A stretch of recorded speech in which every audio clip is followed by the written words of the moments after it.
আসসালামু আলাইকুম এভরিওয়ান। আজকে আমি আপনাদের মাঝে কই মাছের একটি খুব মজাদার রেসিপি নিয়ে চলে আসলাম। প্রথমেই পাতিলে তেল বসিয়ে দিয়েছি, এরপরে পেঁয়াজ কুচি এবং কাঁচামরিচ কুচি দিয়ে দিলাম। এই তো একটু নেড়ে নিব ভাজা ভাজা করে। ওইদিকে আমি আলু দিয়ে কই মাছ রান্না করব। কুচি করে আলু কেটে নিয়েছি এবং কই মাছগুলো পরিষ্কার করে নিয়েছি। এই তো এখানে আমার পেঁয়াজটা আওড়ানো হয়ে যাচ্ছে। এখন আমি আলু, মাছ এবং লবণ, হলুদ এবং বাটা মশলা একসঙ্গে দিয়ে দিলাম। এই তো এখন আমি খুব সুন্দর করে মিক্সড করে নেড়ে চেড়ে নিব।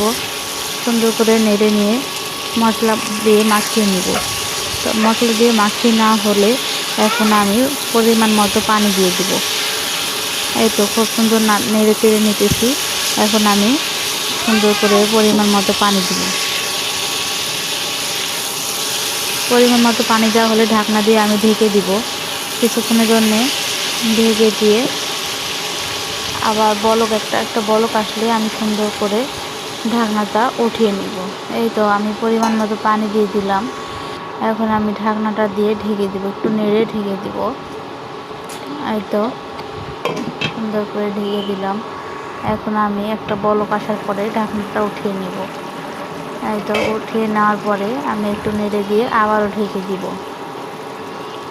আসলে আমি এটা কই মাছটা ভাজিনি, না ভেজেই রান্না করতেছি।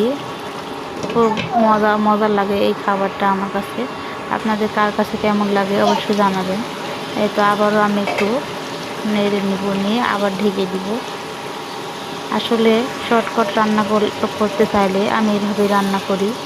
এই তো আমার মাছটা প্রায় হয়ে এসেছে। কই মাছ এবং আলু দিয়ে চচ্চড়ি, মাখো মাখো চচ্চড়ির মতো রান্না এটা বলে আর কি। আপনাদের কার কাছে কেমন লেগেছে এরকম ঝটপট কই মাছ দিয়ে আলুর রেসিপি অবশ্যই কমেন্ট করে জানাবেন এবং আমাকে লাইক, কমেন্ট, শেয়ার করে দিবেন এবং আমার চ্যানেলটি অবশ্যই সাবস্ক্রাইব করে দিবেন। এই তো আমার রান্নাটা হয়ে গিয়েছে। আপনাদের কার কাছে কেমন লেগেছে অবশ্যই কমেন্টে জানাবেন। ধন্যবাদ।